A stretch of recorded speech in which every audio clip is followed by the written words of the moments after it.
I'm Ryan Betson. I'm Max Cooper. And this is our initial review of Immortals Fenyx Rising.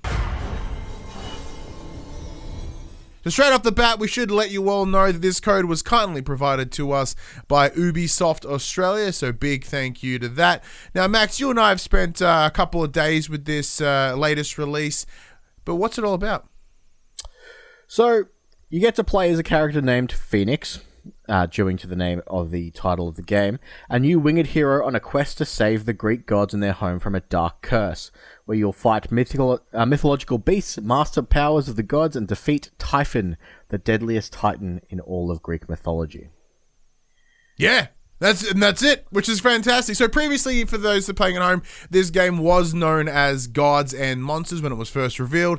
It has since been renamed to, Immortals Fenyx Rising, which is kind of a subpar name comparatively. However, once you start playing the game, you do sort of understand how it works, how it's connected.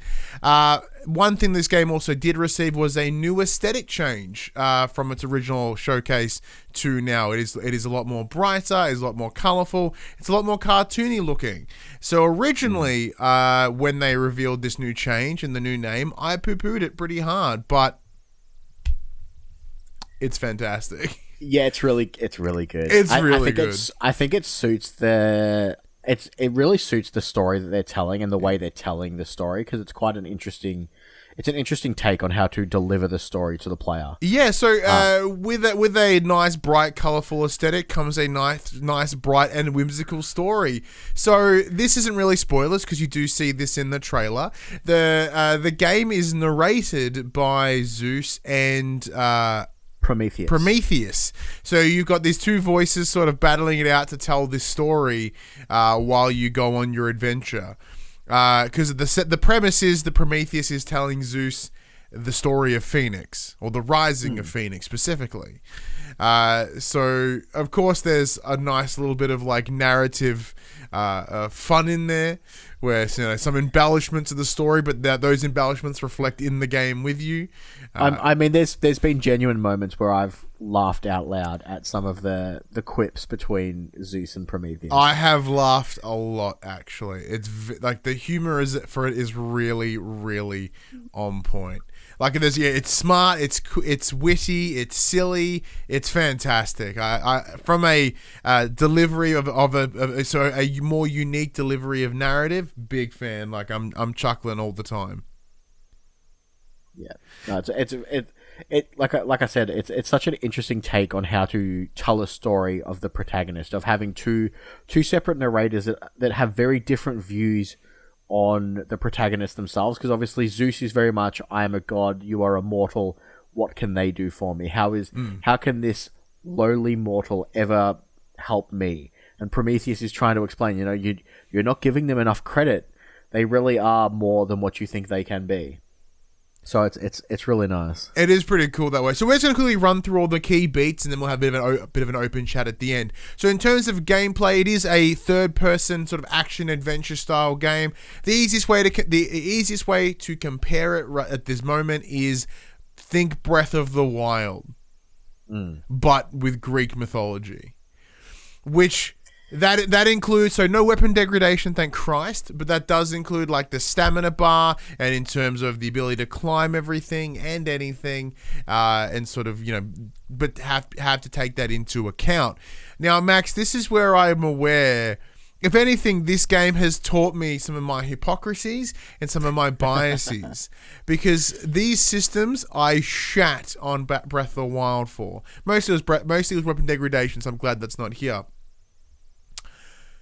However, I'm okay with it here for some reason. Maybe it's because I've already preloaded, knowing there is a game that's done it before. I'm not sure. Is it because it's wrapped in Greek mythology? It's a bit more whimsical, and I really don't care for Zelda as a franchise or as a story, or even a set of characters. So they're like, hey, here's all these characters. I'm like, I just can't care. But here, I'm invested. I'm looking at cliff faces, like trying to find ledges so my stamina doesn't run out.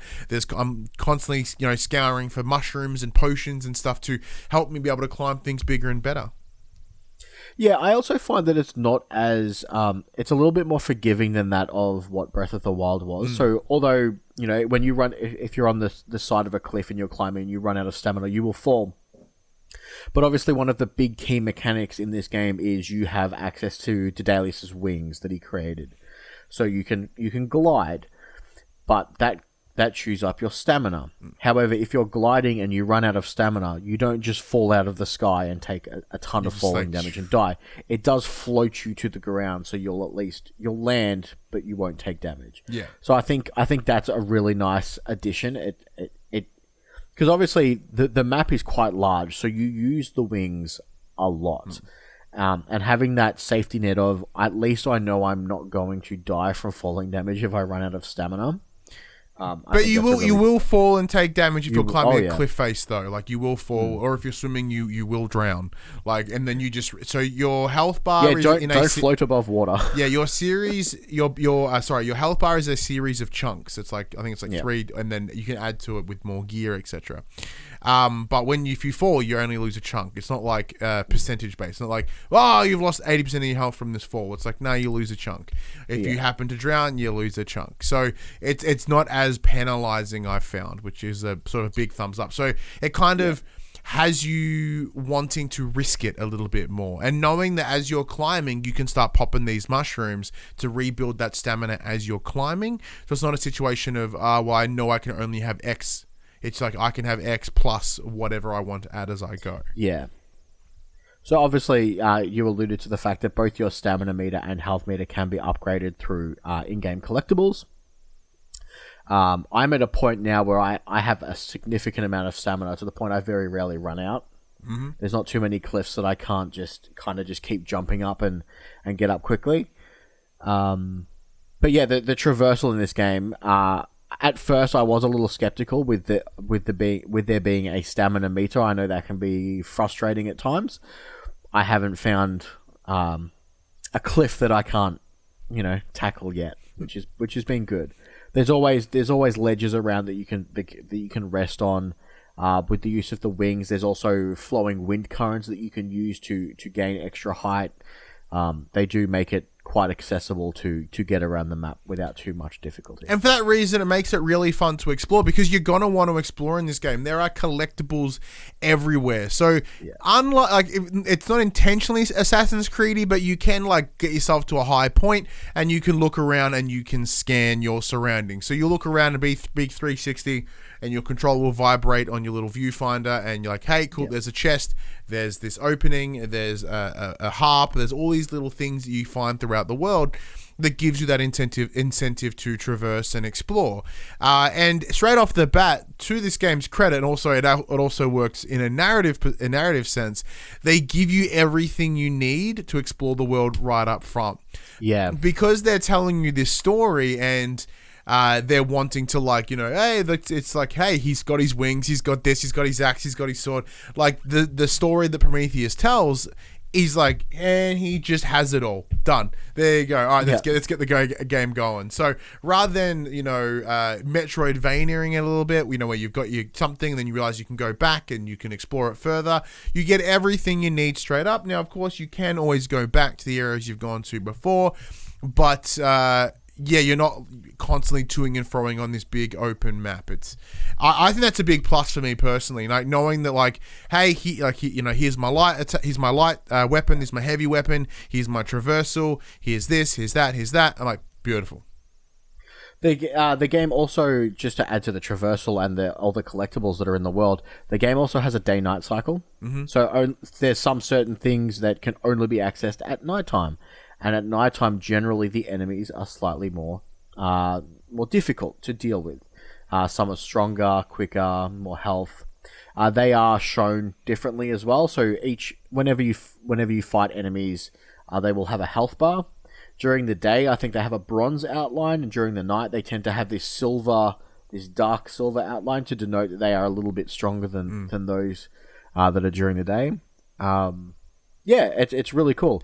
And obviously, because things are day-night cycle gated to a degree, there is a rest function that allows you to skip time forward, so you can skip ahead to to the night time, because a lot of some of the collectible chests you'll get the pop-up message, "Oh, come back at night time. Just beware, though, there will be tons of enemies here at night time." Yeah, and some of those are actually pretty brutal. Yeah. Even in the daytime, brutal. Like Minotaurs, an example, especially in those early hours, you get wrecked by them, absolutely wrecked. So, in terms of its combat system, it is based on a light and heavy attack. So you have a sword and an axe, so the big two-handed battle axe is sort of where you're at. Here. So it is a sort of a mix between combos of light and heavy, as well as dodge and parry. So it's not like a Dark Souls level of combat system, but it is a situation of like, cool, you can duck in and out. So there is a lot of dodging involved, there is a lot of parrying involved, and there's also a lot of timing of those light and heavy attacks. So one thing I did really like though is as you upgrade your character further, you can start getting airborne attacks. So as when you begin, you're very grounded. Next thing you're up in the air, you're attacking flying enemies as well as bringing up the grounded guys. So then you can sort of dart and duck and take on a number of enemies a number of different ways. How you find in the combat? Do you find that there is a good spread of possibilities? I think the combat's really good. It's very fast paced because, like you mentioned, you are doing a lot of dodging, especially the more enemies that there are around you. The other function of the heavy attack is each enemy has a stagger meter, and once that meter is full, they get stunned for a duration, where they tend to take a little bit more damage. So your heavy attacks and some of the other unlockable abilities will do increased stagger damage or stun damage to help fill that bar. You have a combo system, so the longer your combos run for, the more damage your weapons do, which is really good. And yeah, as you alluded to, the further you progress through the game, you start getting aerial combos, and you can keep them up quite significantly. I found that you really do need to go out and get those collectibles, because they are what you use to craft your health potions and your stamina potions, and there's defense potions and attack potions, and they all are really useful because some of the bosses in this game pack quite the punch. And it's also a lot of fun to collect these things. As we said, the traversal is good, but some of them may be hidden behind puzzles. So there's the great sort of environmental puzzles, which I really enjoyed. A lot of them are sort of like using your weapons or climbing and, looking at different ways and using a straight up almost clone of the magnet system that, you can get in Breath of the Wild, where you just pick up and yeet boulders and stuff through walls. It's a very clear inspiration here on Breath of the Wild. But yeah, so there's a lot of fun. So you find a chest on your map, go to that location. It's like, hey, here's a string of puzzles you need to be able to get in here. It includes, taking out this wall, moving this object onto this platform, which will then open a gate, which then you'll then need to use your bow to trigger a lever. So you can use, you can shoot it, or you can use the the way I explain it is like, in Arkham Asylum, when you throw a batarang and you can control with a remote batarang, it's the same thing. But I think it's called a Polo's arrow in this, where you can free control an arrow and where it goes and how it gets there. Uses your stamina, of course, which then affects how your combat goes. So if you use that mid combat, you are putting yourself at a disadvantage. So use that to hit a lever, and next thing you know, you've done this little cool puzzle, which is almost like the shrines of Breath of the Wild, but not quite. The other thing I wanted to add to the combat that I missed is with the dodging. If you dodge at the perfect time, it actually slows down all the enemies around you, giving you a massive advantage to either get out if you need to recover a bit, or press your attack and get in and finish them off. I think they've done really well. The other thing I found is there's not so much with your gear. There's not so much different weapons as their different weapon skins. Yeah. So each skin of a weapon will have different abilities on it, but if you upgrade one, it upgrades all of the skins, which I think is a nice touch. You don't have to be like, oh well, I've committed to this style of weapon now. Now I have to only use this. Whereas it's like, I'm upgrading my light attack damage, so no matter what weapon is in my light attack, it gains the benefits of having that upgrade. Yeah, so spot on, because you will only ever have the sword, you will only ever have the axe. It's not as if you can suddenly start upgrading to a mace or something. But yeah, the skins that the game offers now, there are in-game purchasables. I've not bought anything yet. Have you bought anything yet? No. Easy done. Yeah, so and like each of those will have sort of minor stat variances, whether it be X percentage on a unharmed enemy or or a stunned enemy, things like that, or even the buffs in terms of your health. If your health is at X amount, this attack will do greater. So there's a bit of flexibility in terms of having the gear reflect how you play. So I just kind of run in and go nuts. So like for me, it's more advantageous to have one that kind of benefits like stun damage and stuff like that, where I can really go hard and then chip them off a little bit. But so like that's all like the main big points of detail. But let's just get into some general chats. I think this game is actually really, really good, and especially like coming into this game just like pooping on it, mostly because of the name. I'm very happy that I've been able to flip on it, which is even better, because like I'm very happy to admit that I'm wrong when I'm wrong, and I was wrong. This game is way better than I expected. And so originally, I should also note, I was playing this on the PS4. So for anyone, I was about to bring that up because you originally played this on the PS4. I've exclusively played this on PlayStation 5. Yeah, so I've been playing on the PS4 because my PS5 up until the day of recording, which is now Monday, I didn't have a PS5, so it ran beautiful. Load times are a bit long, but it looked fantastic. It hit, it was playing 30 frames. I didn't really have any hitches or bugs or crashes, which is fantastic. But I have since installed it on my brand new replacement, not so broken PS5. And it is a noticeable difference. Load times, I feel like they're halved, if not like 70% reduced. It looks visually impressive. I was playing it on performance mode, so I'm getting a incredibly noticeable frame boost. So I think it's about 60, and it was one of those moments of, wow, this is what I need to be playing it on. Like that's the moment that I had. I was like, this is remarkable. I'm actually blown away by the difference. Oh, that's good.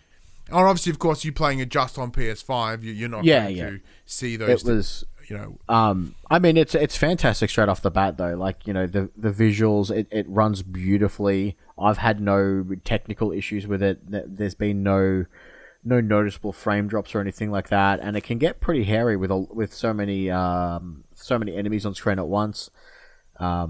There's a lot to do in this game. And it's not all combat based, which is fantastic. I think it's nice to know that, like you alluded to earlier, with the similar to that of the shrines in Breath of the Wild. I've gotten to a point now where I have traversal challenges, and you've got a certain time limit to get from point A to point B and through all the obstacles. And some of them are quite thought provoking and in the way you tackle them to get that time that you need to get there. And there's even variants on that, where, as I mentioned, harps before. So there is, in each area there's a big harp, and then you find songs throughout the world, which are essentially, play these 4 strings on this harp. But they're not always near the harp. So you'll find it over there, and you got to remember it, fast travel back, play it, and then you get those additional coins. Which these aren't in-game currency coins. These are built for the game coins. They're used to purchase the upgrade. Yeah, they're used to purchase in the game. So it's not as if you use them in the store. They are used within the game. Yeah. I feel like I have to specify that because with in-game currencies and stuff, it's always confusing. They're essentially attribute points. Attribute points, yeah, skill points. That's probably the word I wanted. Skill points. Yeah. So they're fun to achieve, and they're fun to achieve, to obtain, to collect. It's really good. Like, we're in an advantage here when it comes to what we do here on the channel, because we have the luxury of picking and choosing what we play. We do tend to find that we end up picking games that we enjoy. And with here, this game was not on my radar. This was you're like, hey, can we review this game? Yeah. So, you already knew you had a feeling you were going to enjoy it. I came in dead neutral, I mean, the Greek mythology is what really pulled me in. But I found that I've spent since we got this, I've exclusively been playing this. Yeah, This game is pulling all my attention, and it's a fun world to be in, even if I'm not getting anything, even if I'm not progressing my story.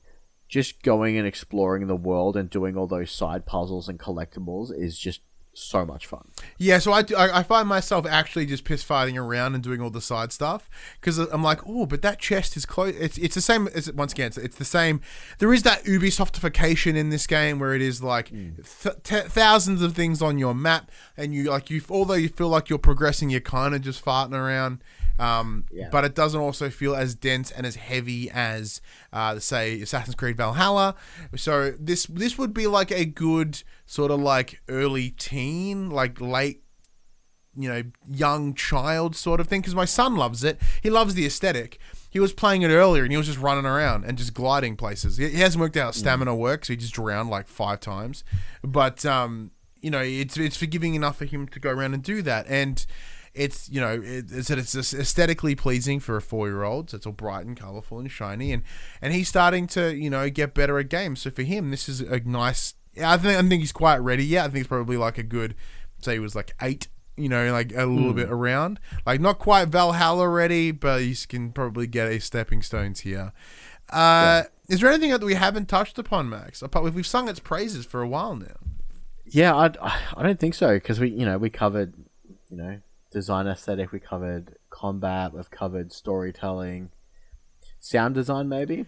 Yeah, there's nothing to report. I say that in like a good or a bad way. It's just like I'm enjoying it. There's been no hiccups. Like the accents can be a little bit weird on the characters, like especially the character of Phoenix and any of the sort like Zeus and Prometheus sound what you expect, but the accents can be a little bit iffy. Where I have found that there is a character, that you find early on where the voice is very similar to the male version of Phoenix. So I'm like, oh, okay, well, it's not quite super different. Yeah. And there is some mild character customization in that sense that we didn't touch upon, where you can play a female or a male version. I played a male version just because I'm playing female. Yeah, because the advertisement was female. I was like, I'll go male for a little while, because you can change it at any point, because they do note that as gods you can change. They have the power to change your appearance however they see fit. So if you go to this location and you can change your complete aesthetic, and it's fine, or your complete look, I should say, your appearance. Which is mad, because I'm probably going to go change it later and then see what it's like as a female character. But even then, like, it's in terms of a non-binary character, like you may have a more masculine body shape or a more female body shape, but you can have a masculine voice. You can have particularly gendered hair. You can kind of create the character you want, not to like an nth degree, but there's enough there to be like, well, I want to have a masculine body with a female voice and a more female hair with a beard. And the game's like, sure, go ahead. Yeah, so they do the nicety of they remove your helmet for every cutscene. Yeah, which is cool. And like as soon as a cutscene happens, the helmet dissipates from your head. Then as soon as the cutscenes ends, it comes back on. Sparkles back in. Yeah. Which is cool, because there are some really weird gear. Like I've got like this like Medusa head, and then there's like a lion head, and then a big boar, and I'm like, that looks gonna look dumb, and then and I'm like, I've got this massive falcon helm that allows me to do more damage in midair. So I try and just constantly stay in the air. But yeah, so this is our initial review, of course, because as I mentioned, we have only had this for a couple of days, so neither Max or I have finished the story as of yet. We're both a good, Max is in it further than I am. We both put a big hunk out of it, so we do hope that within the next episode, if not 2 episodes of For the Players, that's the Pop Culturist PlayStation podcast, we will have a full review for you. So keep an eye on the channel, on the podcast, however you are consuming this, because there will be more discussions around this game to come. Now, we've not hit any of the major story points here, and we've done that on purpose. For one of the things is because the story is pretty prominent in this game, we'd hate for any of that to be ruined for you, and the embargo told us not to. So there's also that. So we just played it safe and just kept it pretty vague, and like it touched upon just what the trailer delivered. And I'm sorry about that. People would want to hear more, but we don't want to, there are some that just want to know how the game works on a more system level rather than a narrative level. But anyways, thank you everyone for listening to this podcast, this episode, this review of Immortals Fenyx Rising. Thank you to Ubisoft Australia once again for providing us the code for this game. We hope you all enjoy. If you do have any questions or anything, be sure to leave them in the comments below. If they're for me, I will answer them. If not, I'll pass them on to Max, and then I'll put the response in the comments for you. But until next time, I'm Ryan Betson. I'm Max Cooper. And that was our initial review of Immortals Fenyx Rising.